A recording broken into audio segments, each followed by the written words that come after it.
أعوذ بالله من الشيطان الرجيم بسم الله الرحمن الرحيم قل أعوذ برب الفلق من شر ما خلق ومن شر غاسق إذا وقب ومن شر النفاثات في العقد ومن شر حاسد إذا حسد صدق الله العلي العظيم صلوات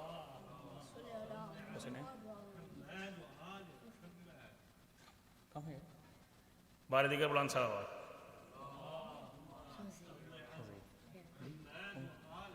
میں شاہزیب کو دعوت دیتا ہوں کہ آئیں اور قل هو اللہ سنائیں سورہ توحید کی تلاوت کریں باواز بلند صلوات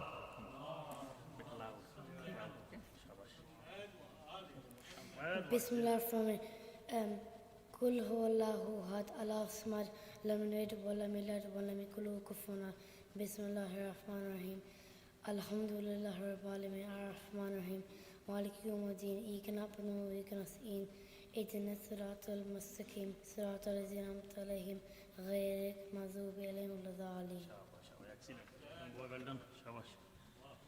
اللہم صل علی محمد و آل محمد اب التماس کرتا ہوں جعفری برادران آن جعفری اور زین جعفری سے ممبر پہ ہیں اور ایک عدد نوحہ سنائیں باواز بلند صلوات نعرہ تکبیر نعرہ تکبیر اللہ اکبر نعرہ رسالت یا رسول اللہ نعرہ رسالت یا رسول اللہ نعرہ حیدری نعرہ حیدری بلندتر صلوات اللہم صل علی محمد و آل محمد تیر نے سے سلایا ہے علی اصغر کو تیر نے سے سلایا ہے علی اصغر کو پھر سے نیزوں نے جگایا ہے علی اصغر کو پھر سے نیزوں نے جگایا ہے علی اصغر کو تیر نے سے سلایا ہے علی اصغر کو تیر خانہ بھی بتایا ہے اسے مادر نے تیر خانہ بھی بتایا ہے اسے مادر نے مسکرانا بھی سکھایا ہے علی اصغر کو مسکرانا بھی سکھایا ہے علی اصغر کو تیر نے سے سلایا ہے علی اصغر کو لے کے قرآن چلا خیموں سے لے کے قرآن چلا خیموں سے اب کے لاشے سے اٹھایا ہے علی اصغر کو اب کے لاشے سے اٹھایا ہے علی اصغر کو تیر نے سے سلایا ہے علی اصغر کو جس کے ریشہ نے کہا جائے گا میدان میں یہ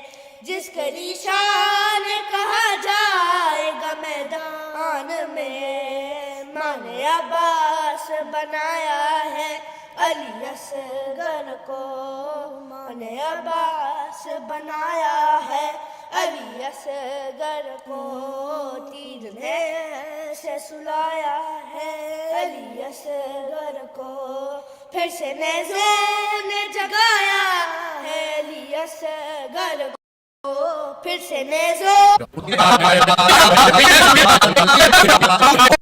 حسین دی مدد کرنا لا میرے آقا نے استغاثہ بلند کیتے حل مل مغیث یغیثنا کو ہے رسول زادیاں دے پردے بچامن والا میرے آقا دی آواز تحت السرا تو گھن کے عرشے اولاتا گھر زیرو نے سنی خیامان اہل بیت محمد ایک تمام مستورات نے سنی چھین رباب گھبرائی ہے پریشان ہوئی ہے ایک پاسے آئی ہے 6 ماہ دا معصوم ہے پنگوڑے دے بچے پتر دا متھے چومے رخساری چومین پتر دے واسے بیک کے کیڑی گل کیتی ہے بھائی اٹھے چھوڑ پنگوڑا میدان نوان تے پیا منگ دئی پیو تیرو آکھے سین ربابے قیامت من گئی پیش چھوڑ پنگوڑا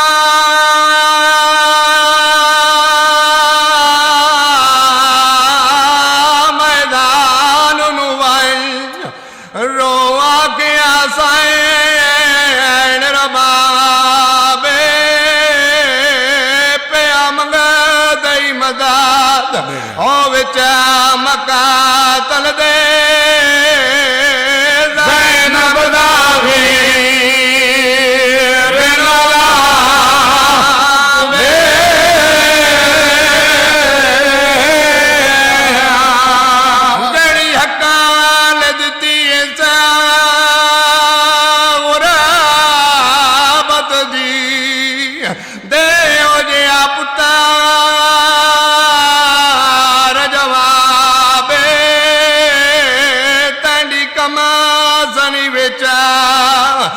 میں کو نظار آوے آکے بردایا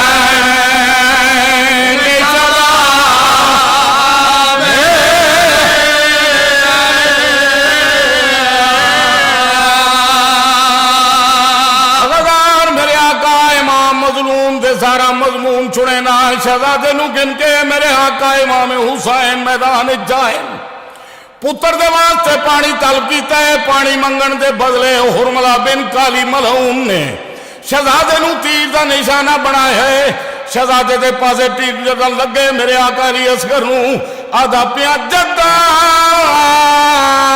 لہ گیا پیو دیاں تلیاں تو تے اکبر دا کم سنویر او کدا ریت تو ڈیندہ ہے او پتر اپنا کدی خالی ہاتھ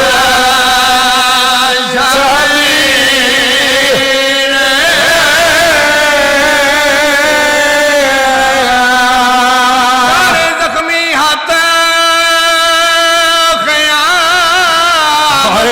سے تے آنکھیں قرابت دی تصویر ویر سکینہ میں تو کھسا لے آئے ہوئے مل دے بزانی تیر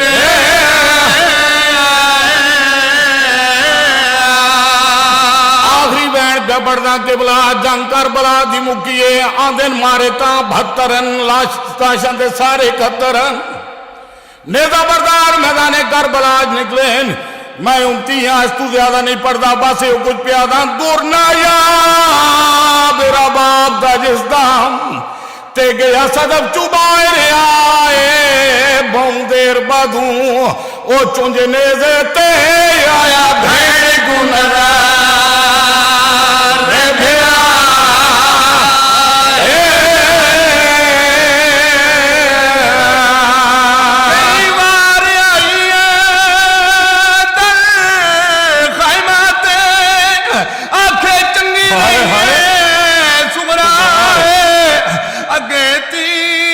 لگا ہن اکابر دی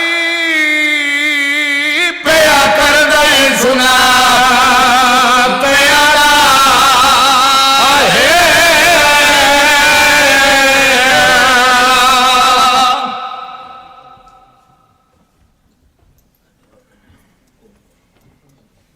بآواز بلند درود بھیجے محمد والے محمد کی ذات پہ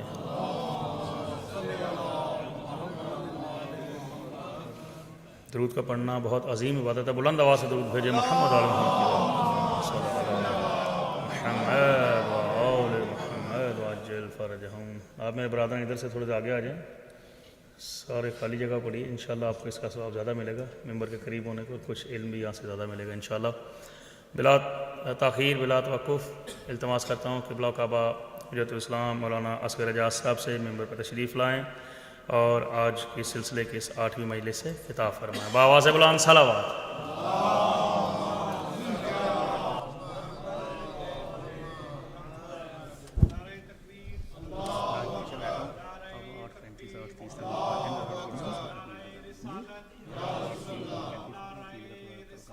یا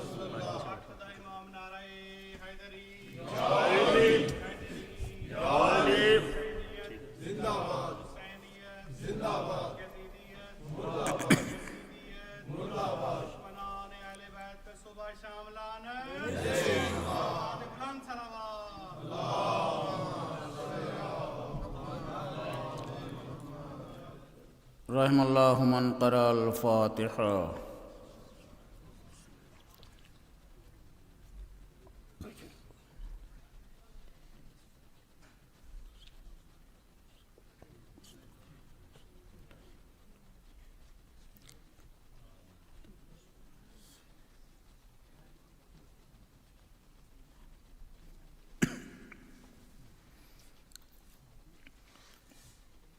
لا حول ولا قوة إلا بالله العلي العظيم. أعوذ بالله من الشيطان اللعين اللئيم الرجيم. بسم الله الرحمن الرحيم. الحمد لله رب العالمين، والصلاة والسلام على أشرف الأنبياء والمرسلين، سيدنا ونبينا وحبيب قلوبنا وطبيب نفوسنا أبي القاسم المحمد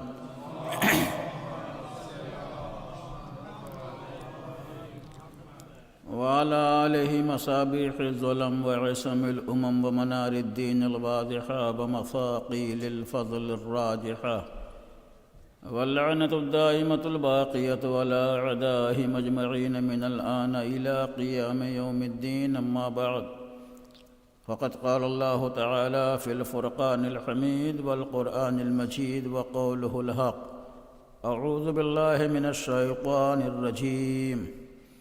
يا أيها الذين آمنوا اتقوا الله وكونوا مع الصادقين.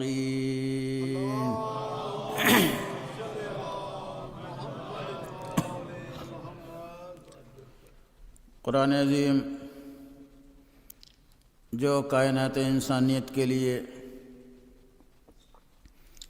خالق کائنات کا آفاقی اور لاسانی کلام ہے، جو اپنے وجود کے اعتبار سے معجزہ ہے، اپنے کلمات کے اعتبار سے معجزہ ہے، اپنے حروف کے اعتبار سے معجزہ ہے، اپنے حرکات و سکنات کے اعتبار سے معجزہ ہے.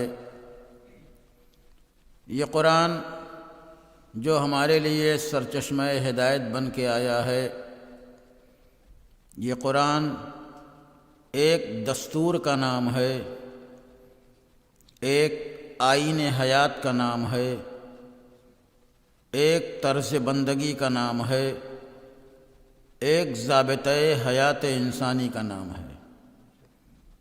لیکن عزیزو، یہ قرآن فقط دستور کی حد تک محدود نہیں، یہ قرآن فقط ضابطۂ حیات انسانی کی حد تک محدود نہیں، بلکہ اسی کائنات میں کچھ ایسے باعظمت اور مقدس افراد بھی آئے ہیں جو قرآنی آیات کو عمل کا پیکر دیتے ہیں. یہ قرآنی آیات جو دامن قرآن میں الفاظ کی صورت میں موجود ہے، یہی آیتیں جب بشری پیکر اختیار کرتی ہیں تو اہل بیت اطہار کا مقدس کردار ڈھلتا ہے. لہذا قرآن اگر ایک دستور حیات کا نام ہے تو اہل بیت اسی دستور حیات کے اجرا کرنے والے کو کہا جاتا ہے. قرآن اگر ضابطۂ حیات انسانی کا نام ہے تو صادقین کا کردار اسی ضابطۂ حیات انسانی کو انسانی حیات میں ڈھالنے والے کو کہا جاتا ہے. یہ قرآن اگر اصول حیات اور آئین بندگی کا نام ہے تو صادقین کا کردار انہی اصول اور انہی آیات کو اس کائنات میں نافذ کرنے والے بابرکت وجود کو کہا جاتا ہے. اسی لیے قرآن آواز دیتا ہے: یا ایھا الذین آمنوا، اے صاحبان ایمان، اتقوا اللہ، اللہ سے ڈرو، وکونوا مع الصادقین، اور سچوں کا راستہ اختیار کرو. آیت نے اپنے دامن میں جو الفاظ رکھے ہیں وہ الفاظ ہمیں یہ پیغام دیتے ہیں کہ نہ تنہا انسان کے لیے ایمان ذریعہ نجات ہے، نہ تنہا انسان کے لیے پرہیزگاری ذریعہ نجات ہے، اور نہ تنہا انسان کے لیے صادقین کے کردار میں اپنے کردار کو ڈھالنے کا ذریعہ نجات ہے، بلکہ سب سے پہلے منزل اپنے وجود کو ایمان کی تابناک کرنوں سے منور کرنا ہے۔ لیکن جب انسانی وجود ایمان کی روشنی سے منور ہو جائے تو اسی ایمان کی روشنی میں مزید اور جلا پیدا کرنے کے لیے تقوی کی بہار ضروری ہے، یعنی ایمان کے ساتھ ساتھ پرہیزگاری کا وجود بھی ضروری ہے۔ اب ایمان اور پرہیزگاری یہ دونوں مل کے اگر انسان کو کامیاب کرنا چاہیں، جب بھی انسان اس کائنات میں کامیاب نہیں ہو سکتا۔ ایمان بھی ضروری ہے، ایمان کے ساتھ ساتھ تقوی بھی ضروری ہے، لیکن فقط یہی دونوں انسان کی حیات کی کامیابی کا عنوان نہیں ہے جب تک ان کے ساتھ صادقین کے پاک و پاکیزہ کردار کے اوپر عمل نہ کیا جائے۔ اس لیے کہ یہی وہ پاک و پاکیزہ کردار تھا جس نے قرآنی آیات کے اوپر عمل کر کے کائنات کو پیغام دیا، دیکھو اگر تم قرآنی آیات کے اوپر عمل کرنا چاہتے ہو تو ہمارے کردار کو دیکھو، قرآنی آیات کا مفہوم روشن ہوتا جائے گا۔ لہذا قرآن کی آیتیں جب لفظوں کے قالب میں ڈھلتی ہیں تو دامن قرآن میں پائی جاتی ہیں، اور جب بشری پیکر اختیار کرتی ہیں تو اہل بیت اطہار کا بابرکت اور مقدس وجود بنتا ہے۔ یہ ہے آیت کا مطمع نظر۔ لیکن عزیزو، جس انسان کو ایمان اور تقوی کا حکم دیا گیا، یہ انسان اس کائنات میں کیا لے کے آیا ہے؟ جب انسان، حالانکہ قرآن کہتا ہے واللہ اخرجکم من بطون امہاتکم لا تعلمون شیئا، میں نے جب تم کو اس کائنات میں اجاگر کیا، اس کائنات میں ظاہر کیا شکم مادر سے، تو تمہیں کسی شے کا ذرہ برابر کوئی علم ہی نہیں تھا۔ تم جہالت کا مجموعہ بن کے اس کائنات میں آئے، آنے کے بعد اب ہم نے تمہیں علم دیا، آنے کے بعد ہم نے تمہیں ترقی دی، لیکن جب ہم نے تمہیں اس کائنات میں بھیجا تو تمہیں علم دے کے نہیں بھیجا ہے۔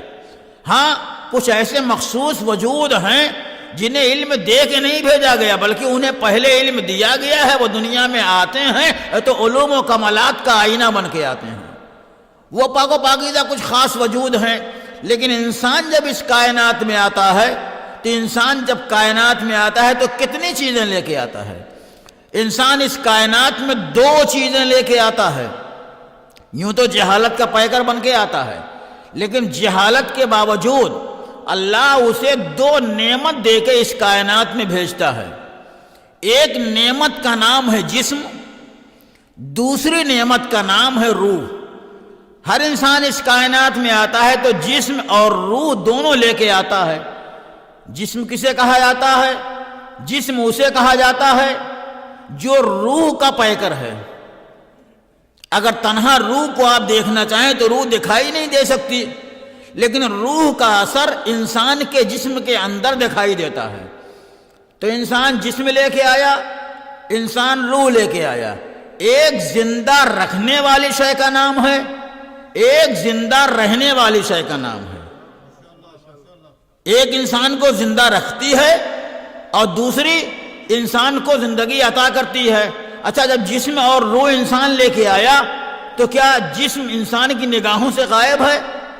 نہیں، جسم انسان کی نگاہوں کے سامنے موجود ہے۔ غائب کیا ہے؟ جو روح انسان لے کے آیا ہے وہ روح انسان سے غائب ہے۔ انسان کے وجود میں تو ہے لیکن انسان کی نگاہوں سے غائب ہے۔ انسان جسم لے کے آیا، انسان روح لے کے آیا۔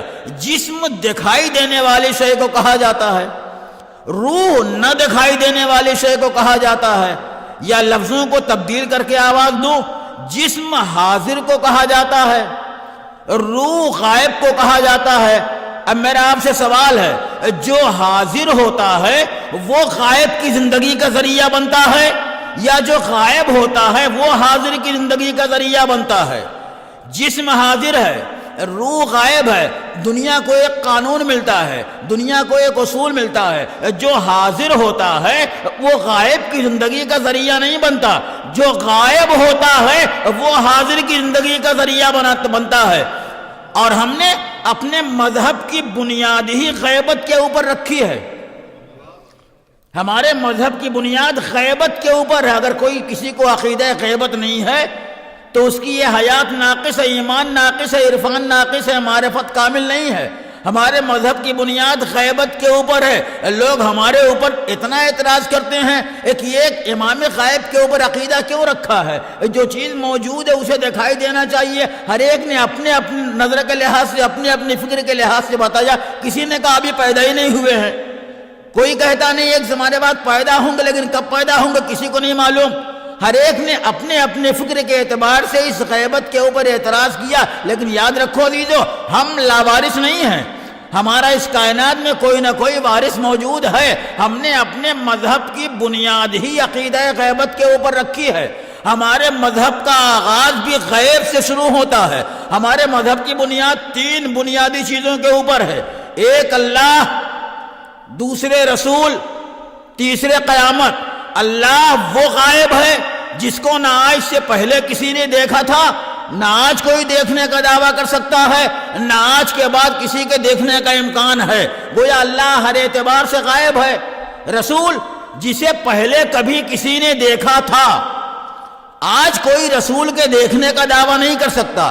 ہاں, محشر میں صاحبان ایمان کو رسول کے چہرے کا دیدار نصیب ہوگا. یہ دوسرا غائب. تیسرا غائب قیامت ہے. قیامت آج تک تو آئی نہیں ہے, لہذا ہماری نگاہوں سے غائب ہے. کوئی قیامت کے دیکھنے کا دعویٰ کر ہی نہیں سکتا. ہاں, جب وقت آئے گا تو جو افراد اس وقت موجود رہیں گے وہ قیامت کا دیدار کریں گے. تو ہم نے غیبت کی اپنے مذہب کی بنیاد 3 چیزوں کے اوپر رکھی ہے. ایک خدا کے اوپر رکھی ہے, وہ بھی غائب ہے ہماری نگاہوں سے. ایک رسول کے اوپر رکھی ہے, وہ بھی آج ہماری نگاہوں سے غائب ہے. ایک قیامت کے اوپر رکھی ہے, وہ بھی آج ہماری نگاہوں سے غائب ہے. عزیزو, کوئی سرے ہی سے غائب ہے؟ کسی کے ظہور کے امکانات اس کائنات میں پائے جاتے ہیں. تو جب ظہور کے امکانات پائے جاتے ہیں تو کائنات کے اثرات کے ذریعے اس کے وجود کا اعتقاد کیوں نہیں پیدا ہوتا؟ رسول اسلام کی مشہور و معروف حدیث ہے, وجود کائنات وجود خدا کی دلیل ہے. رسول نے فرمایا کائنات کا موجود ہونا اللہ کے موجود ہونے کی دلیل ہے. وجود کائنات وجود خدا کی دلیل ہے. بقائے کائنات وجود امام کی دلیل ہے.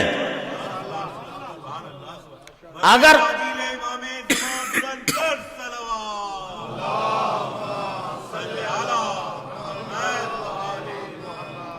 کائنات کا پایا جانا اللہ کے موجود کی دلیل ہے, اور کائنات کا باقی رہنا اس بات کی دلیل ہے کہ کوئی نہ کوئی وجود ہے جو کائنات کو بقا دیے ہوئے ہے.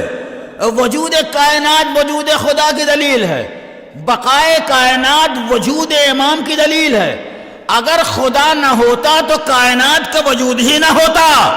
اگر امام آج موجود نہ ہوتا تو کائنات کب کی فنا ہو گئی ہوتی. لہذا ایک دنیا والوں, جب تک انسان کو اقرار امامت نہیں ہوگا اس کا ایمان مکمل نہیں ہو سکتا. لہذا اقرار امامت کرو تاکہ تمہارا ایمان مکمل ہو جائے. اس لیے جہاں امامت کا اقرار ہے, جہاں امامت کا اعتراف ہے, وہاں ایمان مکمل ہے. لیکن جہاں امامت کا اقرار نہیں ہے وہاں مکمل ہونے کی بات تو بہت دور کی بات ہے. زندگی کا ہر مرحلہ قیامت ہی قیامت ہے. لہذا ایک امام کے وجود کے اوپر یقین اتنا ضروری ہے. تو میں عرض کر رہا تھا, انسان جسم لایا, انسان روح لایا, اور تیسری چیز کیا لایا انسان؟ اور بھی کوئی چیز ہے جو انسان لایا ہے؟ ظاہری اعتبار سے انسان یہی 2 چیزیں لایا ہے. ایک جسم لایا ہے, ایک روح لایا ہے. تیسری چیز لایا ہے رشتہ. ایک بچہ دنیا میں پیدا ہوتا ہے, وہ رشتہ لے کے آتا ہے. کسی کا بیٹا بن کے اس کائنات میں آیا ہے, کسی کا بھتیجا بن کے اس کائنات میں آیا ہے, کسی کا بھائی بن کے اس کائنات میں آیا ہے. گویا انسان 3 چیزیں لے کے آیا ہے. ایک جسم لے کے آیا ہے، ایک روح لے کے آیا ہے، ایک رشتہ لے کے آیا ہے، لیکن قرآن آواز دیتا ہے وَتَوَاصَوْا بِالْحَقِّ وَتَوَاصَوْا بِالصَّبْرِ، اے دنیا والو، اور تمہارے رشتوں کی بنیاد حق کے اوپر ہونی چاہیے، تمہارے رشتوں کی بنیاد صداقت کے اوپر ہونی چاہیے، تمہارے رشتوں کا معیار نسبی پیمانہ نہیں ہونا چاہیے، تمہارے رشتوں کی بنیاد خون کے اوپر نہیں ہونی چاہیے، اس لیے کہ بہت ممکن ہے خونی رشتہ دار ہو اور کافر ہو کر تبت یدا کا مصداق بن جائے، اور بہت ممکن ہے خونی رشتہ دار نہ ہو لیکن ایمان لا کے سلمان بن کے اہل بیت میں شامل ہو جائے۔ ایک صلوات بھیج دیں بر محمد و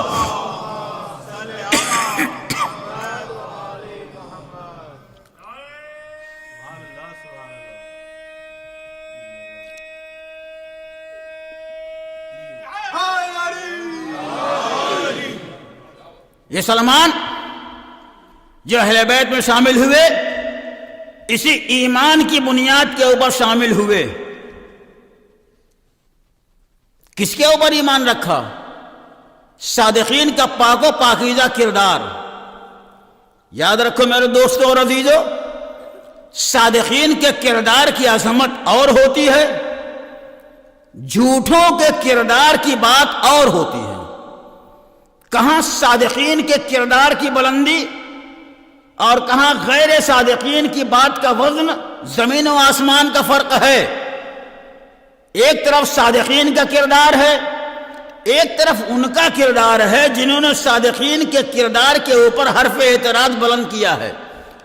تو اس کائنات میں دو طریقے کے انسان ایک صادقین کے فہرست میں آتے ہیں، ایک غیر صادقین کے فہرست میں۔ ہماری منزل اور ہوتی ہے، صادق کا مرحلہ اور ہوتا ہے۔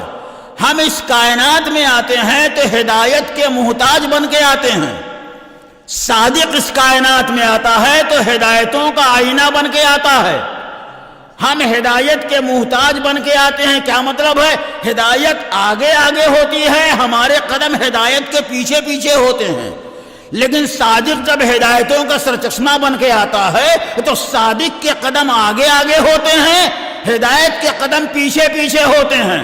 ہم اس کائنات میں ہدایت لے کے نہیں آتے، کائنات میں آنے کے بعد ہماری ہدایت کی جاتی ہے تب ہم ہدایت یافتہ ہوتے ہیں، لیکن صادق ہدایتوں کا پورا قانون لے کے اس کائنات میں آتا ہے۔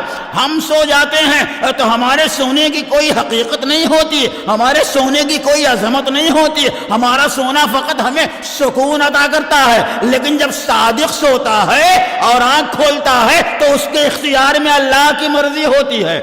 ہم قرآن کے محتاج ہیں، صادق قرآن کا محتاج نہیں ہے۔ ہم قرآن کے تابع ہیں، قرآن صادق کا تابع ہے۔ ہم وہی کرتے ہیں جو قرآن کہتا ہے۔ قرآن نے کہا نماز پڑھو، ہم نماز پڑھتے ہیں۔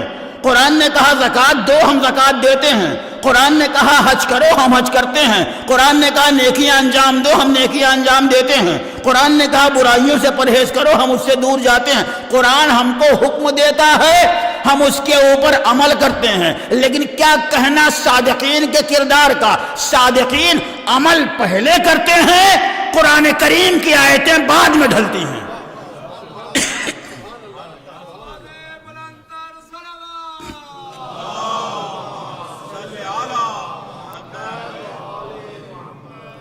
ہم قرآن کے کہنے کے بعد عمل کرتے ہیں، صادقین پہلے عمل کرتے ہیں، بعد میں قرآن آیتوں میں ان کا عمل ڈھلتا ہے۔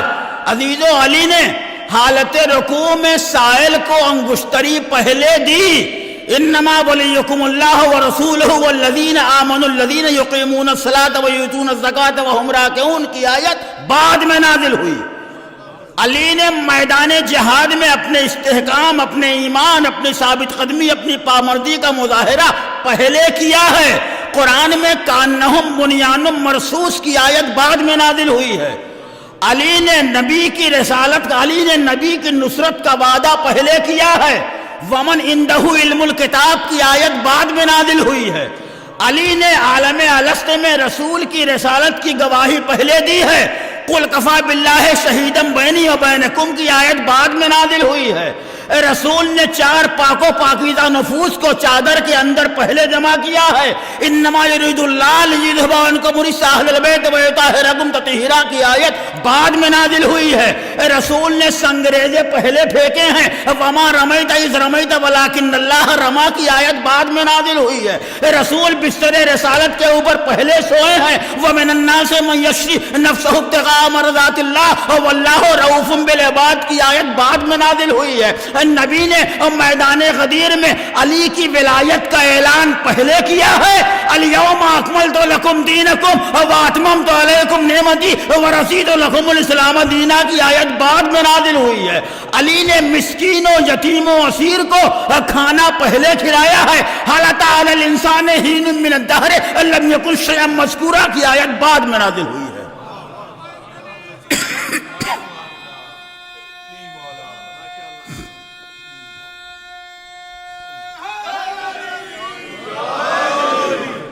عزیزو، علی قرآن کتابیں نہیں ہے، قرآن علی کتابیں ہے۔ یہ عمل کرتے جاتے ہیں، قرآن کریم کی آیتیں ڈھلتی جاتی ہیں، یہ ان کے عمل کی منزل ہے۔ تو ہمارا عمل اور ہے، صادقین کا عمل اور ہے، ہماری نظر کا معیار اور ہے، صادقین کی نظر کا معیار اور ہے، ہمارے علم کا انداز اور ہے، اس کے علم کی گہرائی اور ہے، ہماری سماعت اور ہے، صادقین کی سماعت اور ہے، ہماری نگاہ کے اندر وسعت اور ہے، صادق کی نگاہ کے اندر جو وسعتیں ہوتی ہیں اس کی وسعتوں کا اندازہ کوئی نہیں لگا سکتا۔ تاریخ نے ایک منظر لکھا، رسول نماز پڑھتے ہیں، رسول کے پیچھے رسول کے چاہنے والے اصحاب بھی نماز پڑھتے تھے، نماز جماعت میں، لیکن تاریخ نے منظر لکھا ابھی رسول نماز میں قیام کی حالت میں رہتے تھے، یہ نماز پڑھنے والے رکوع میں چلے جاتے تھے، جب رسول رکوع میں پہنچتے تھے تب وہ سجدے میں پہنچ جاتے تھے، جب رسول سجدے میں پہنچتے تھے تب وہ سجدے سے پہلے سر کو اٹھا لیا کرتے تھے، اور ایک دفعہ نماز تمام ہونے کے بعد رسول نے آواز دی، اے نادانو، یہ تم نے کون سا طریقہ اختیار کر لیا ہے؟ کم سے کم جماعت کا خیال رکھو، جماعت کے اندر جو اصول ہے اس اصول کا خیال رکھو، تنظیم جماعت کا خیال رکھو۔ تم نے ہر میدان کو احد کا میدان سمجھ لیا ہے، ہمیشہ فرار کرنا ہی اپنی حیات کا وتیرہ سمجھتے ہو۔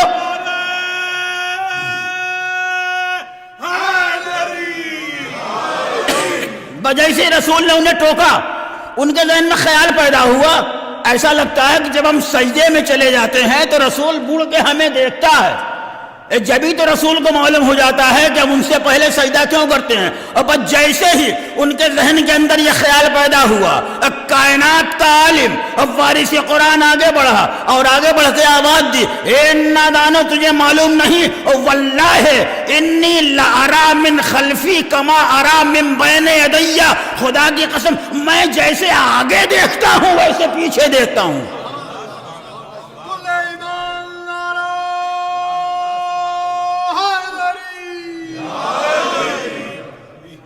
میں جیسے آگے دیکھتا ہوں ویسے ہی میں پیچھے دیکھتا ہوں۔ تو جب رسول کی یہ صفت ہے تو اگر رسول کے وسیع میں یہ صفت نہ ہو تو اسے جانشین نہیں کہا جائے گا۔ جو جانشین ہوتا ہے اس کے اندر اس کی تمام صفتوں کو پایا جانا ضروری ہے، سوائے منصب نبوت کے، چونکہ نبوت ختم ہو چکی تھی، لا نبی من بعدی کا اعلان آ چکا تھا۔ کچھ لوگ علی کے پاس آتے ہیں، کہ یا علی، آپ ہمیشہ میدان جہاد میں جاتے ہیں، آپ اپنے سینے کی حفاظت اپنے ڈھال سے کرتے ہیں، آپ نے کبھی اپنی پشت کا خیال نہیں رکھا۔ ایک دفعہ علی نے رسول کے تیور میں آواز دی، اے نادانو، اللہ علی کو اس دن کے لیے زندہ نہ رکھے جب علی دشمن کو پیچھے سے حملہ کرنے کا موقع دے دے۔ علی دشمن کو کبھی پیچھے سے حملے کا موقع دے ہی نہیں سکتا، اب ایک دفعہ انہوں نے آواز دی یا علی یہ صحیح ہے آپ دشمن کو پیچھے سے حملہ کرنے کا موقع نہیں دے سکتے، لیکن دشمن تو چھپ کے بھی حملہ کر سکتا ہے، دشمن کمی گاہ سے بھی حملہ کر سکتا ہے۔ کہا تمہیں نہیں معلوم اور میں کسی اور کا جانشین نہیں ہوں اور میں رسول کا جانشین ہوں، واللہ انی لارا من خلفی کما ارا من بین یدی، خدا کی قسم جیسے رسول دیکھتے تھے اسی طرح جیسے میں آگے دیکھتا ہوں ویسے پیچھے دیکھتا ہوں۔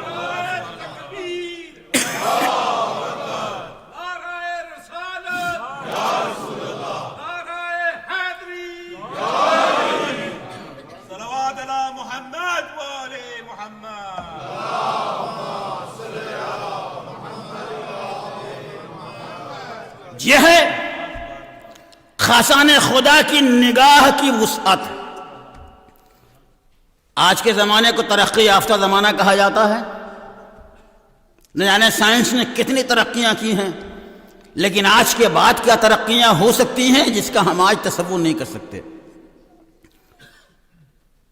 1500 سال پہلے جو زمانہ تھا اسے جاہلیت کا زمانہ کہا جاتا تھا، دور رسول سے پہلے جو زمانہ اسے جاہلیت کا زمانہ، لیکن مجھے دکھانا ہے کہ صادق کی نگاہ کے اندر وسعت کیا ہوتی ہے۔ میں آپ کو 3000 سال پرانا ایک واقعہ سناتا ہوں، وہ بھی دامن قرآن سے۔ کون نبی؟ اللہ کا خاص نبی پیش کرنا ہے کہ ہادی کی نگاہ کی وسعت کیا ہوتی ہے۔ جس کو اللہ منصب عطا کرتا ہے اس کی نگاہوں کے اندر وسعت کیا ہوتی ہے، اس کے علوم و کمالات کی بلندی کیا ہوتی ہے، اس کے مزاج کی اعلیٰ برتری کیا ہوتی ہے، اس کی کیفیت کیا ہوتی ہے، اس کے ظرف کے اندر وسعت کیا ہوتی ہے۔ سلیمان پیغمبر کو کون نہیں جانتا؟ ہر آدمی آپ کے وجود سے واقف ہے، لیکن قرآن آواز دیتا ہے سلیمان ہوا کے دوش کے اوپر سفر کر رہے تھے اپنے لشکر سمیت، پورے جاہو جلال کے ساتھ، پوری فوج کے ساتھ سلیمان کی فوج گزر رہی ہے۔ قرآن آواز دیتا ہے جیسے ہی چیونٹیوں کے سردار نے سلیمان کے لشکر کو دیکھا، قرآن آواز دیتا ہے قالت نملتن، چیونٹیوں کے سردار نے کہا یا ایھا النمل ادخلوا مساکنکم، اے چیونٹیوں اپنے اپنے گھروں میں چلی جاؤ، لا یحطمنکم سلیمان و جنودہ، کہیں ایسا نہ ہو سلیمان اور ان کا لشکر تمہیں پامال کر دے۔ یہ کس نے کہا؟ چیونٹیوں کے سردار نے اپنے فوج والوں سے کہا اپنے اپنے گھروں میں چلے جاؤ اور کہیں ایسا نہ ہو سلیمان کا لشکر تمہیں پامال کر دے۔ فتبسم ضاحکا من قولها، جیسے ہی سلیمان نے اس کی بات سنی سلیمان مسکرائے، سلیمان کے ہونٹوں کے اوپر تبسم جاری ہوا، حالانکہ سلیمان ابھی نہ جانے کتنی دور ان سے تھے، مسافتوں دور تھے، لیکن ہوا چیونٹیوں کے سردار کی بات اپنے دوست پہ سوار کر کے سماعت سلیمان تک پہنچائی، اور جیسے ہی سلیمان نے سنا آواز دی فتبسم ضاحکا من قولها، سلیمان مسکرائے۔ اب عزیزو، اگر کوئی ہزاروں ترقیاں آج ہو چکی ہیں، کیا کوئی انسان چیونٹیوں کی آواز اگر سننا چاہے تو سن سکتا ہے؟ آج کے زمانے میں کتنی ترقیاں ہوئی ہیں، مہینوں کی مسافتیں لمحوں میں طے ہو رہی ہیں، لیکن کیا کسی نے اس بات کے اوپر ترقی کی، اس بات کے اوپر کام کیا کہ چیونٹیوں کی آواز سن سکے؟ اچھا فرض کیجئے کوئی طریقہ آپ 10 مائک لگا دیجئے اور وہاں چیونٹیوں کا ایک گروہ جمع کر دیجئے، پھر بھی کوئی آواز سنائی نہیں دے گی۔ اچھا اگر سنائی بھی دے گی مثلا تو انسان سمجھ ہی نہیں سکتا کہ یہ آپس میں کیا گفتگو کر۔ یہی تو کہنا چاہتا ہوں، جو اللہ کا نمائندہ بن کے آتا ہے اس کے علم کی وسعت اور ہوتی ہے، دنیا میں آنے کے بعد علم حاصل کرنے والے کی عظمت اور ہوتی ہے۔ بس جیسے ہی وہ لشکر قریب آیا، ایک دفعہ سلیمان نے چیونٹیوں کے سردار کو بلایا، کہا اے بھائی یہ بتا آخر تو نے کیوں کہا اپنی فوج والوں سے اپنے اپنے گھروں میں چلے جاؤ؟ کیا سلیمان ظالم ہے؟ کیا سلیمان نے کبھی تم کو روندا ہے؟ کیا سلیمان نے کبھی تمہیں پامال کیا ہے؟ کیا سلیمان سے امید ہے کہ وہ ناحق کسی کے اوپر ظلم کر سکتا ہے؟ کہا نہیں، میں جانتا ہوں آپ اللہ کے نبی ہیں، آپ نے آج تک کسی کو پامال نہیں کیا ہے، آج تک آپ نے کسی کو کچلا نہیں ہے، آج تک آپ نے کسی کو رودا کا، جب تمہیں پہلے سے یہ عقیدہ ہے کہ سلیمان کسی کو کچل نہیں سکتا تو آخر تو نے کہا کیوں؟ کہا آپ کو نہیں معلوم، میں نے اپنے فوج والوں کو گھروں میں جانے کا حکم جو دیا ہے اس کا ایک مقصد ہے، میں نے انہیں ذکر خدا سے غافل ہونے سے بچا لیا ہے۔ کہا وہ کیسے؟ یہاں تو میرا لشکر گزر رہا ہے، یہاں ذکر خدا کہاں سے آ گیا؟ کہا اے سلیمان، جب آپ کا لشکر پورے جاہو جلال کے ساتھ گزرتا، پوری شان کے ساتھ گزرتا، پوری تمکنت کے ساتھ گزرتا تو میری فوج والے آپ کے جاہو جلال کو دیکھتے رہ جاتے، اور جتنی دیر تک دیکھتے اتنی دیر تک اللہ کے ذکر سے غافل رہ جاتے، اور میں نے انہیں گھروں میں بھیج کے انہیں ذکر خدا سے غافل ہونے سے بچا لیا ہے۔ بس جیسے ہی چونٹیوں کے سردار کی آواز سلیمان نے سنی، سلیمان جھکے زمین کی طرف، اور جھکنے کے بعد چونٹیوں کے سردار کو اپنے ہاتھوں پہ اٹھایا، اور اٹھانے کے بعد آواز دی، اے سردار بتا، تو بھی ایک قوم کا سردار ہے، میں بھی کائنات کا سردار ہوں، اللہ نے مجھے پیغمبر بنایا ہے، اللہ نے تجھے اپنے قوم کا سردار بنایا ہے، اب آج تو میرے ہاتھوں کے اوپر ہے، بتا آج تیرا مرتبہ بلند ہے یا میرا مرتبہ بلند ہے؟ آج تیری شان عظیم ہے یا میری شان عظیم ہے؟ اب عزیزوں، چونٹیوں کے سردار نے کتنا معرفت میں ڈوبا ہوا جملہ ارشاد فرمایا۔ ہم لاکھ تصور کرتے معرفت کی اس انتہا تک نہیں پہنچ سکتے تھے۔ آج تو بلند ہے یا میں بلند ہوں؟ چونٹیوں کے سردار نے کہا یا نبی خدا، اگر میں یہ کہہ دوں کہ سلیمان مجھ سے بلند ہے تو اس میں آپ کی کوئی بلندی ہی نہیں ہے۔ کہا وہ کیسے؟ کہا اگر میں کہتی ہوں کہ چونٹیوں سے سلیمان بلند ہے تو دنیا سوچتی، دنیا غور کرتی چونٹی کی حقیقت ہی کیا ہے، اور ان کی حقیقت کے مقابلے میں سلیمان کی بلندی کیا معنی رکھتی ہے۔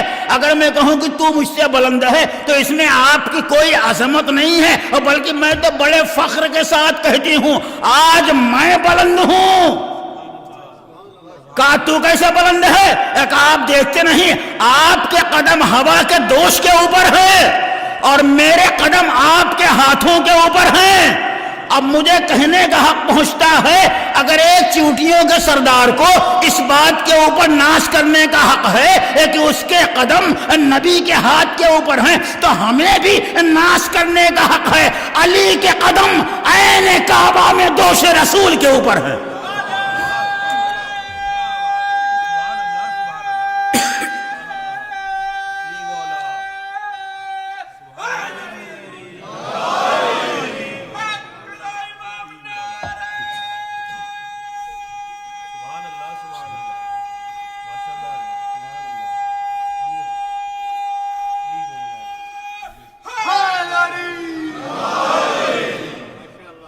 علی کے قدم عین کعبہ میں دوش نبوت کے اوپر ہیں، خانہ کعبہ سے بتوں کی صفائی کر رہے ہیں۔ یہ خانہ کعبہ ہے کیا؟ عبادتوں کا مرکز ہے، سجدوں کا مرکز ہے، بندگی کا مرکز ہے۔ اس کا مطلب ہے علی کے کردار نے اپنے عمل سے ثابت کیا، جو سجدوں کا مرکز ہو اس کی خدمت کرنا بے انتہا ضروری ہے، جو عبادت کا مرکز ہو اس کو پاک و پاکیزہ کرنا، پاک و پاکیزہ رکھنا بے انتہا ضروری ہے۔ اسی لیے حدیث میں آیا ہے، جملہ معترضہ کے طور پہ حدیث میں 3 چیزیں اللہ کی بارگاہ میں فریاد کریں گی۔ ایک عالم دین فریاد کرے گا، دوسرے قرآن فریاد کرے گا، تیسرے مسجدیں فریاد کریں گی۔ کون کون فریاد کرے گا؟ عالم دین فریاد کرے گا، قرآن فریاد کرے گا، مسجدیں عالم دین کیا فریاد کرے گا؟ پروردگارا تو نے مجھے توفیق دی تھی، میں نے تیرا علم حاصل کیا، لیکن بڑے افسوس کا مرحلہ ہے آج تک کوئی مجھ سے کچھ پوچھنے آیا ہی نہیں۔ عالم دین کی یہ فریاد ہوگی۔ قرآن کی کیا فریاد ہوگی؟ قرآن آواز دے گا، اے میرے مالک تو نے مجھے بھیجا کس لیے تھا؟ تو نے مجھے کس لیے نازل کیا تھا؟ کہا میں نے تجھے ہدایت کا سرچشمہ بنا کے بھیجا تھا۔ کہا مجھے میرے مقصد سے دور رکھا گیا، کا کیا مطلب؟ کہا مجھے طاقوں کی زینت بنا دیا گیا تھا، مجھے الماریوں کی زینت بنا دیا گیا تھا، اور مجھے فقط لڑکی کو جہیز میں دینے کے لیے استعمال کیا جاتا تھا. کبھی میری ورق گردانی کی ہی نہیں گئی، کبھی میری آیتوں سے فائدہ اٹھایا ہی نہیں گیا، اور کبھی میرے پیغامات کے اوپر عمل نہیں کیا گیا. اور جانتے ہیں مجھ سے کیا خدمت لی گئی؟ میں جس چیز کے لیے نازل کیا گیا تھا مجھے اس سے دور رکھا گیا. جب کوئی سفر پہ جاتا ہے تو مجھے سفر پہ جانے والوں کو میرے نیچے سے گزار دیا جاتا ہے. جب کوئی غش کھاتے گر جاتا ہے تو میرے اوراق کی ہوا دی جاتی تاکہ اس کو غش سے فاقہ ہو جائے. مالک بتا کیا میں اسی لیے نازل کیا گیا تھا؟ کیا مجھے اسی لیے بھیجا تھا کہ غش کھانے والوں کو میں بیدار کروں، سفر میں جانے والوں کے لیے برکت کا سامان میں فراہم کروں؟ یاد رکھیے میرے دوستوں اور عزیزوں، بے ہوش تو ہوشیار تو لیتے نہیں قرآن سے سبق. قرآن ہمارے سبق ہے. ہم غش کھانے والوں کو قرآن کی ہوا دیتے ہیں تاکہ بیدار ہو جائے. شاعر کہتا ہے ہوشیار تو لیتے نہیں قرآن سے سبق، بے ہوش کو قرآن کی ہوا دیتے ہیں.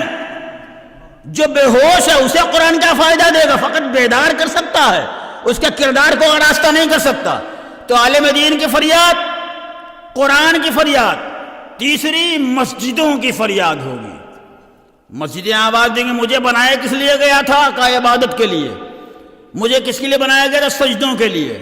مجھے کس لیے بنایا گیا تھا؟ تیری بندگی کے لیے. مگر مجھے میرے ہدف سے دور رکھا گیا، مجھے میرے مقصد سے کوسوں دور رکھا گیا.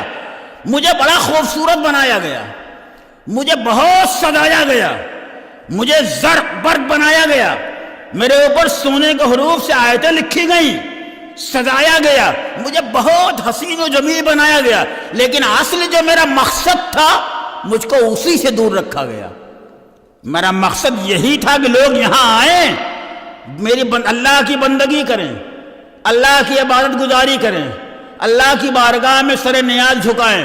لیکن نہیں، سوائے چند افراد کے اور کوئی مجھ میں آتا ہی نہیں تھا.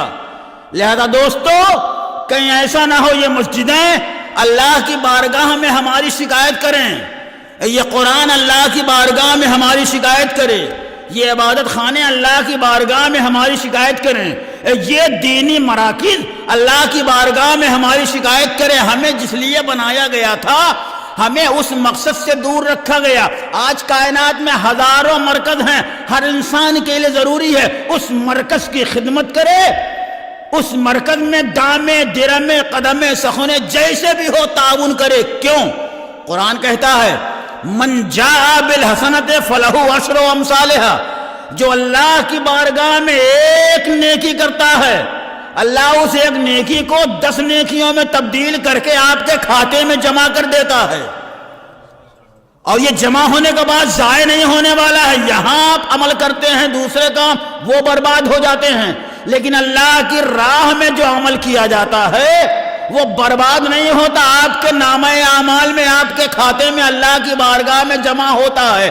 آپ ایک عمل کریں گے نیک، اللہ اسے 10 نیک عمل بنا کے اپنی بارگاہ میں محفوظ کر لے گا. لہذا عزیزو جہاں بھی تعلیمی مراکز ہوں، جہاں بھی قرآنی تعلیمات کے فروغ کا کوئی سینٹر ہو، جہاں بھی اسلامی تعلیمات کے عام کرنے کا کوئی وسیلہ ہو، اس وسیلے کا تعاون کرنا اور اس کی خدمت کرنا، اس کے امور میں بڑھ چڑھ کے حصہ لینا نہ صرف یہ کہ دنیاوی کام ہے، یہ بھی ایمان کے لیے ضروری ہے.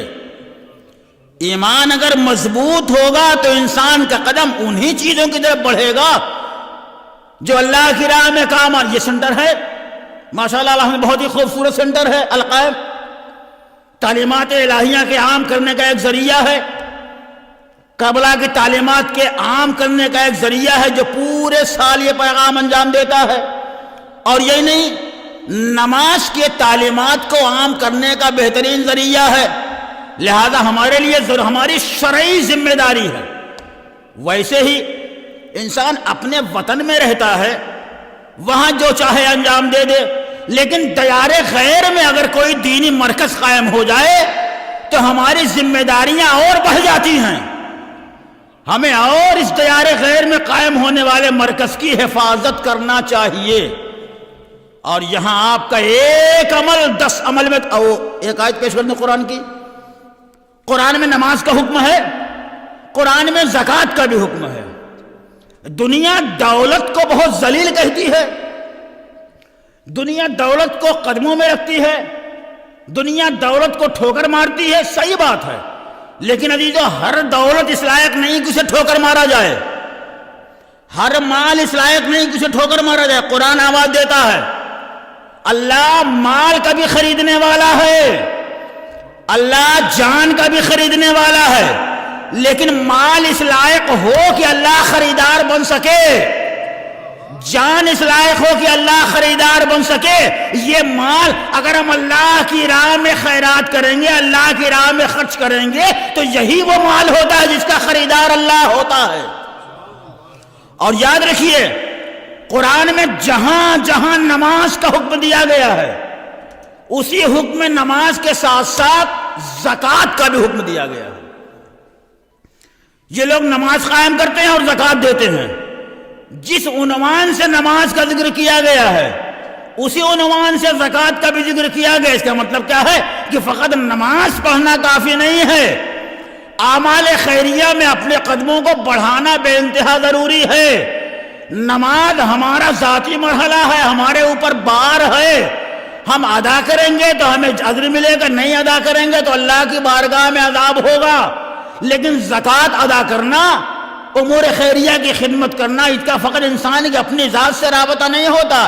ایک عمل اگر آپ کا ایک تعاون کسی انسان کی کردار کو ڈھالنے میں معاون ہو جائے تو یہی ایک کردار آپ کا ہمیشہ ہمیشہ کے لیے آپ کی بخشش کا. مثلا آپ نے اس القائم میں تعاون کیا اور اس تعاون سے خدمت کی گئی, قرآن تعلیمات کو عام کیا گیا. آپ کے دیے ہوئے تعاون کے ذریعے اگر ایک بچہ صراط مستقیم کے اوپر قائم ہو گیا تو جب تک وہ بچہ رہے گا آپ کے نام اعمال میں حسنات کا سلسلہ جاری رہے گا.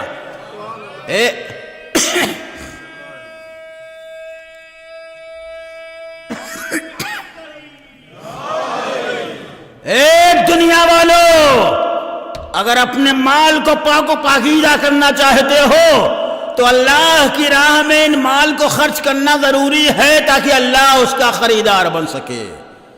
اور یاد رکھیے اس مال کے خرچ کرنے کا بھی رابطہ انسان کے ایمان سے ہے. اگر انسان کا ایمان مضبوط نہیں ہوگا تو انسان امور خیریہ میں قدموں کو بڑھا نہیں سکتا.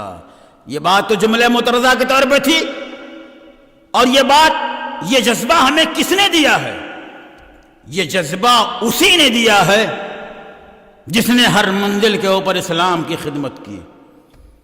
اس نے مال کے ذریعے بھی اسلام کی خدمت کی ہے, اس نے جان کے ذریعے بھی اسلام کی خدمت کی ہے.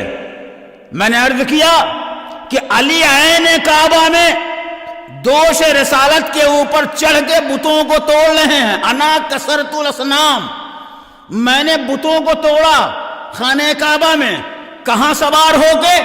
دوش نبوت کے اوپر سوار ہو کے. اب یہیں پہ ٹھہر جائیے, مجھے معراج نہیں پڑھنی ہے, مگر معراج کے ایک تذکرے کا سہارا لینا ہے. رسول معراج کی منزلوں کا سفر کر رہے ہیں. ایک آسمان طے ہوا, 2 آسمان طے ہوا, تیسرا طے ہوا, چوتھا طے ہوا. معراج کے واقعے کا کوئی رپورٹر نہیں ہے, کوئی نامہ نگار نہیں. جہاں تک جبریل گئے تھے وہاں تک کی رپورٹنگ جبریل کر سکتے ہیں, لیکن جبریل جہاں جا کے ٹھہر گئے اس کے آگے کیا ہے جبریل بھی نہیں بتا سکتے. لیکن نبی کہتے ہیں جبریل کے رک جانے کے بعد بھی ادھر سے ادن و منی کا لہجہ برآمد ہوتا رہا, آواز آتی رہی, میرے حبیب اور قریب آ جا. ہر آواز کے اوپر میں نے زمین و آسمان کے درمیان کا فاصلہ طے کیا. اتنا فاصلہ میں نے طے کیا, اور جب میں یہ فاصلہ طے کر رہا تھا تو میرے شانے لرز رہے تھے, میرے ہاتھوں میں راشا تھا, اور جیسے ہی میرے شانے لرز رہے تھے ایک ہاتھ میرے شانے کے اوپر آ کے ٹھہر گیا. آج تک میں اس ہاتھ کی خنکی بھی محسوس کر رہا ہوں اور آج تک اس کی لذت بھی اٹھا رہا ہوں. عزیزو عین کعبہ میں دوش پیغمبر کے اوپر جس مقام کے اوپر علی نے اپنا پاؤں رکھا تھا، معراج میں اسی مقام کے اوپر ہاتھ رکھا گیا۔ اللہ کا ہاتھ تو ہوتا نہیں ہے، اللہ کا پاؤں تو ہوتا نہیں ہے، اب دنیا کو تسلیم کرنا پڑے گا ایک ہی وجود ہے جس نے اپنے نفس کو اللہ کے حوالے کر دیا، اور جب اپنے نفس کو اللہ کے حوالے کر دیا تو اس کا ہر عمل اللہ کا عمل ہے۔ اسی لیے علی کو عین اللہ بھی کہا جاتا ہے، ید اللہ بھی کہا جاتا ہے، نفس اللہ بھی کہا جاتا ہے۔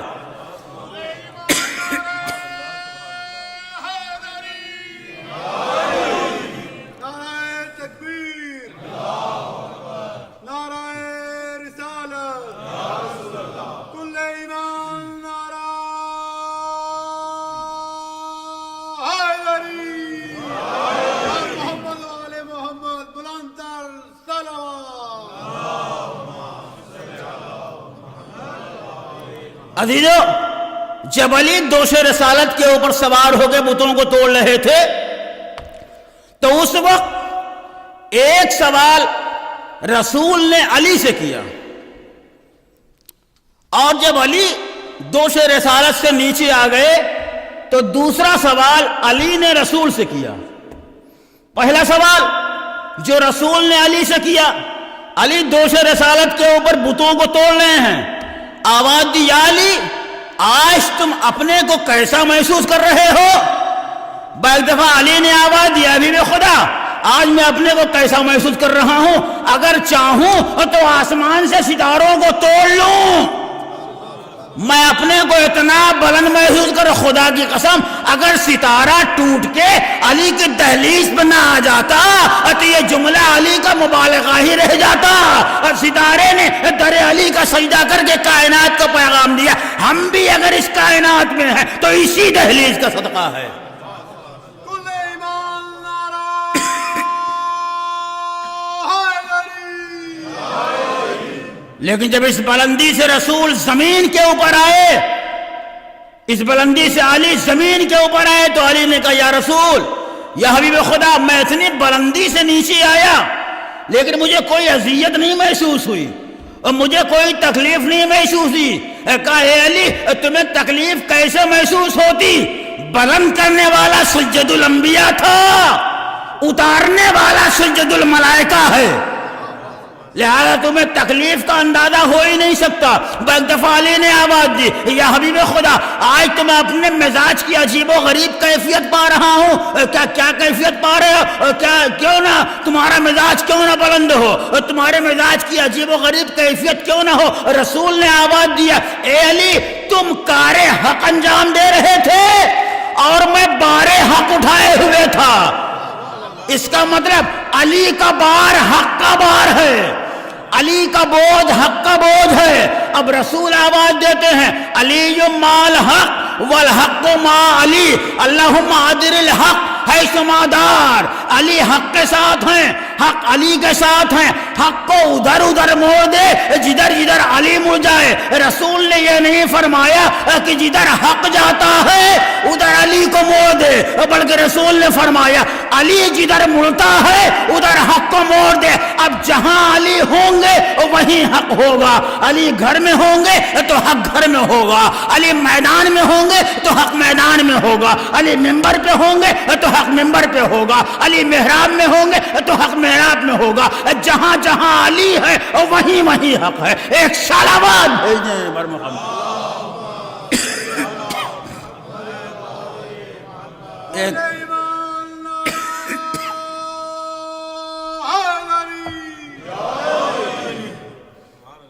یہ تو ایک علی کا کردار ہے، لیکن عزیزو جب اسی علی کا کردار اس گھر کے بچوں میں ڈھلتا ہے تو وہ بچہ لاکھ سن میں چھوٹا ہو لیکن کردار میں بڑا دکھائی دیتا ہے۔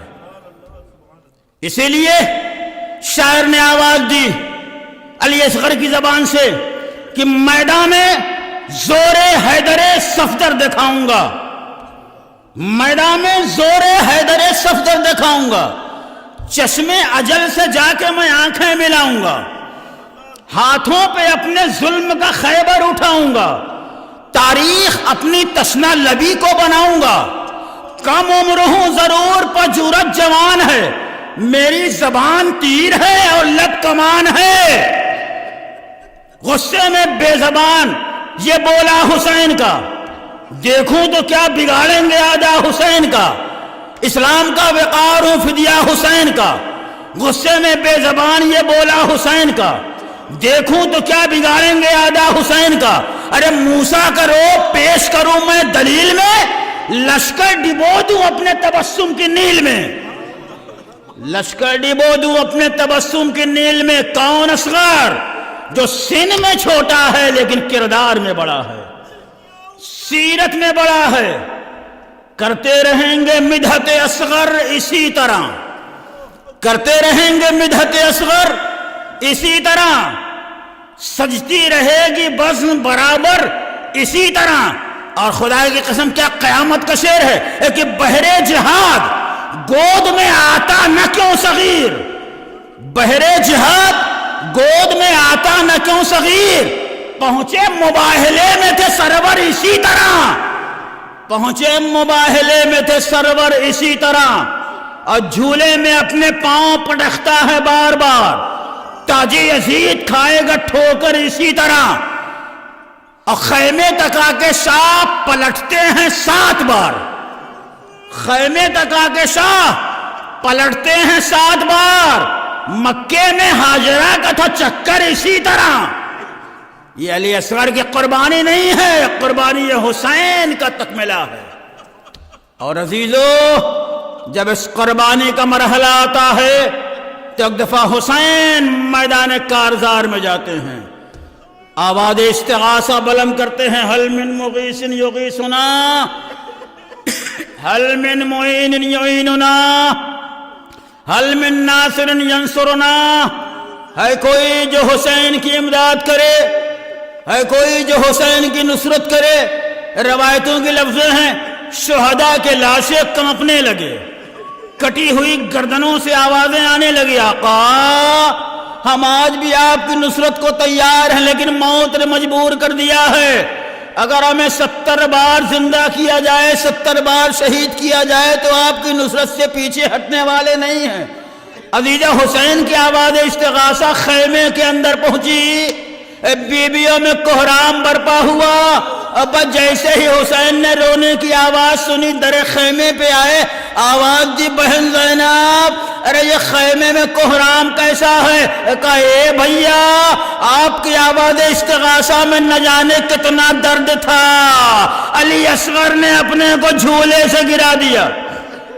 جزاکم ربکم خیر الجزا، خدا آپ کو کسی غم میں نہ رلائے۔ ایک دفعہ حسین نے آواز دی، اے زینب لاؤ میرے لال کو لاؤ، شاید کسی کو اس کے اوپر ترس آ جائے۔ جیسے ہی زینب نے علی اصغر کو اٹھایا حسین کے پاس لائیں، ارے باپ کی گود کی خنکی کو محسوس کیا، ارے بیٹا ہمک کے باپ کی گود میں آ گیا اور اپنی زبان بے زبانی میں ایک جملہ کہا، اے میرے بابا، ارے میں بڑی دیر سے آپ کا انتظار کر رہا تھا، اے میرے بابا، ارے میں چلنے کے لائق نہ تھا، اگر میں چلنے کے لائق ہوتا تو اپنے قدموں سے آتا، آپ کی نصرت کرتا۔ زادارو شبیہ گہوارے علی اصغر کی زیارت کرائی جائے گی۔ کون گہوارہ؟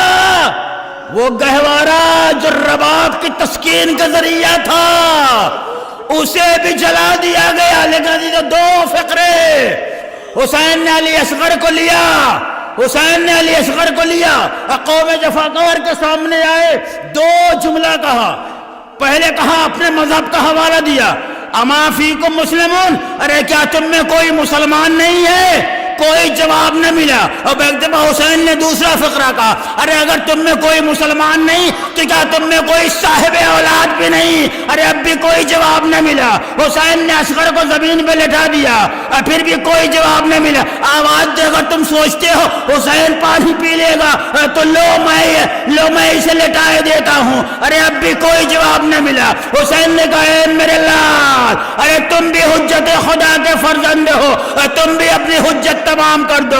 ایک دفعہ علی اصغر نے اپنے ہونٹوں پہ زبان پھیری، یہی وہ منظر تھا جسے فوج برداشت نہ کر سکی۔ باقی تو چند فقرے اور اسی پہ ختم ہو دعا۔ فوج اشقیاء میں کوہرام۔ عمر سعد نے جب فوج کی بگڑتی ہوئی حالت کو دیکھا، آواز دی اقتا ہرملا کدھر چلا گیا ہے؟ اقتا کلام الحسین، حسین کے کلام کو قطع کر دے۔ ہرملا آگے بڑھا، چلے کمان میں 3 بھال کا تیر۔ عزیزو، ایک تاریخ عرب میں جنگ کی ایک داستان ہے۔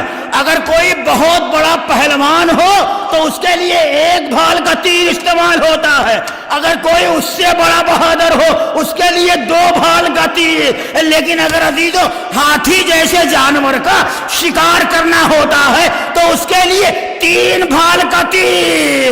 اے دوستو غور کرو، ہرملا کا 3 بھال کا تیر، علی اصغر کا ننھا سا گلا، ارے تیر کمان سے چھوٹا، علی اصغر کے گلے میں سوراخ کرتا ہوا حسین کے بازو میں پیوست ہو گیا۔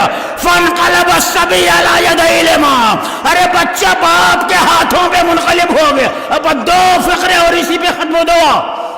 علی اصغر شہید ہو گئے، حسین کے ہاتھوں پہ علی اصغر کا لاشا ہے، در خیمے پہ لے کے آتے ہیں۔ آپ روزہ عاشورہ عمل کرتے ہیں، 7 مرتبہ آگے جاتے ہیں، 7 مرتبہ پیچھے جاتے ہیں۔ حسین اصغر کو لے کے جا رہے ہیں، ارے کبھی آگے جاتے ہیں کبھی پیچھے آتے ہیں، کبھی آگے جاتے ہیں کبھی پیچھے جاتے ہیں۔ دنیا کہتی ہے حسین کے قدموں میں تردد تھا، حسین کے قدموں میں لغزش نہیں عزیزو۔ حسین کبھی آگے جاتے ہیں، حسین کبھی پیچھے جاتے ہیں، اور آسمان کو مخاطب کر کے آواز دیتے ہیں، ارے دیکھ میرے ہاتھوں پہ اصغر کا لاشا ہے۔ لیکن حسین کے قدموں میں کوئی لغزش نہیں۔ اب ایک دفعہ حسین نے اپنے دل کی ساری قوت کو سمیٹا، در خیمے پہ آواز دی، رباب ارے آ کے اپنے لال کو لے جا۔ حسین کی آواز خیمے کے اندر پہنچی، ادھر سے سکینہ چلی، ادھر سے رباب پہنچی۔ میرا دل کہتا ہے سکینہ پہلے پہنچی ہوں گی، آواز دی ہوگی، اے بابا ارے آپ اصغر کو پانی پلا لائے۔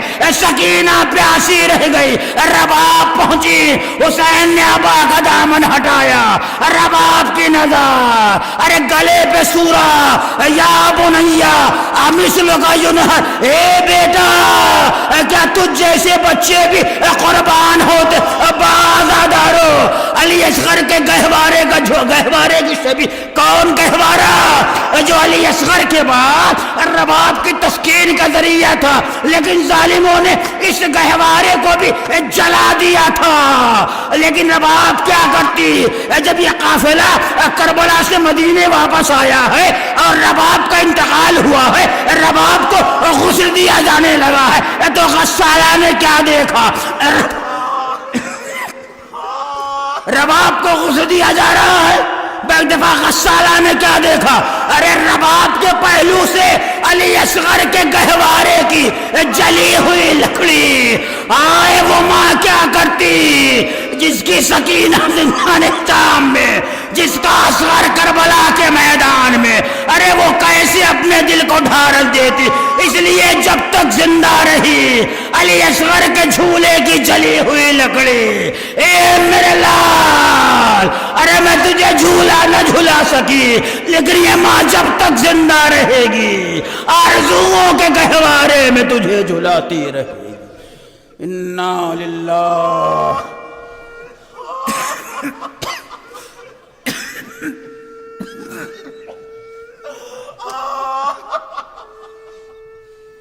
ماتم حسین۔